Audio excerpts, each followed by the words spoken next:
Hello, ladies and gentlemen. Eddie Marcus here again. One more moment trying to make sure that I do everything I possibly can to wake up and hopefully aid others in awakening as well. My subject for today is magnification of truth, a new view. All humans want to survive, and this with joy. In most nations, some of the humans share in this ideal life, but most don't.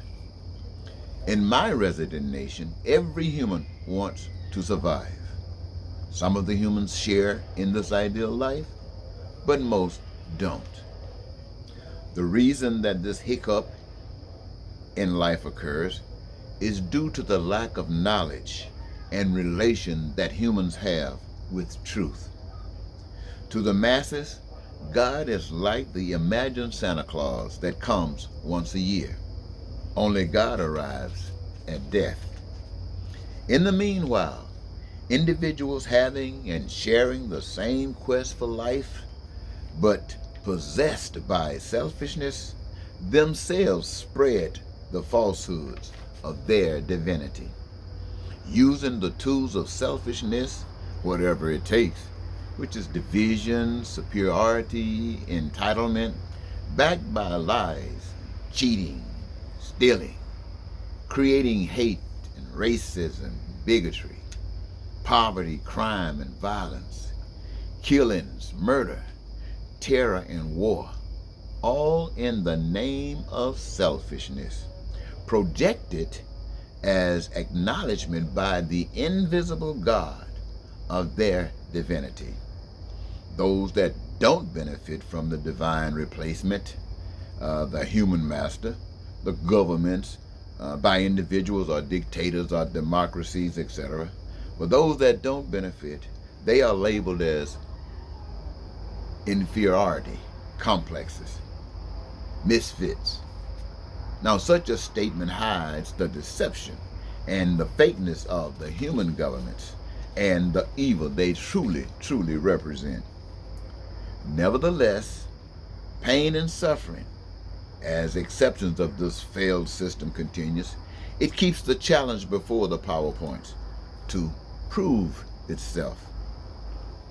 Amongst the ideas that rise to the observation of the public, that there is an unseen power, the only true power, the parent of the substance of life, which is love.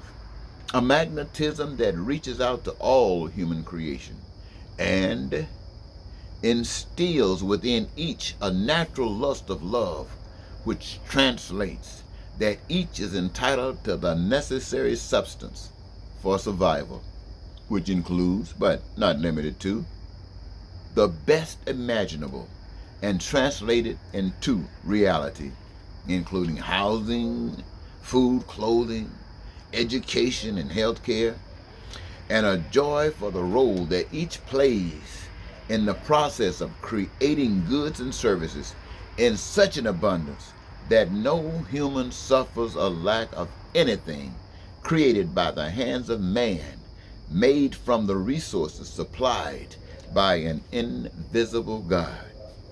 The result? Peace, prosperity, freedom, joy of life, fulfilled dreams, humans' needs, wants, and desires, all met. Yet, the lifetime education and indoctrination by a system designed to hide the truth nullifies the knowledge instilled at birth, and when given an opportunity to choose between truth, which has been translated into hopes and prayers, and the indoctrination, they choose what they know, indoctrination.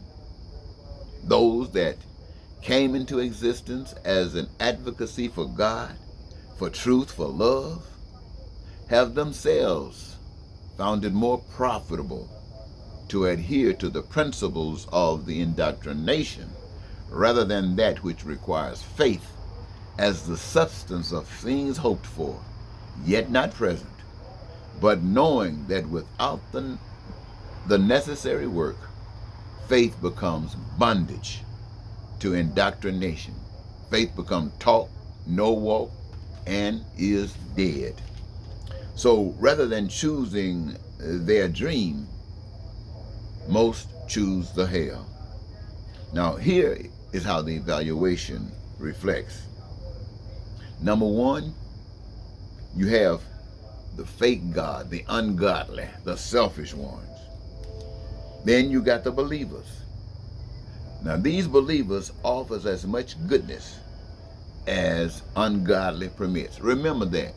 You got the believers, and they offer as much goodness as the ungodly permits. Then you got the godly.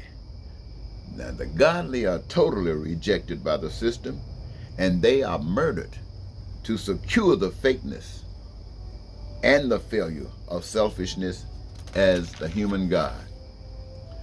Now wisdom says everyone must travel the narrow road, which means everyone must know God for themselves. Without that, all are on the broad way, the wide gate. You see, Jesus, or the message of Jesus, it represents the path from hell. And that is knowing the truth, speak the truth, live the truth, choosing to die for truth. Dr. King, Malcolm, Gandhi, and Abraham Lincoln, John Brown are examples of those that traveled that narrow path, whereby they have been born into life, while maybe the rest of us are still in a period of gestation, in the womb, awaiting birth into life, choosing God, choosing love for all over selfishness and ungodliness. Thank you, ladies and gentlemen. Have a blessed day.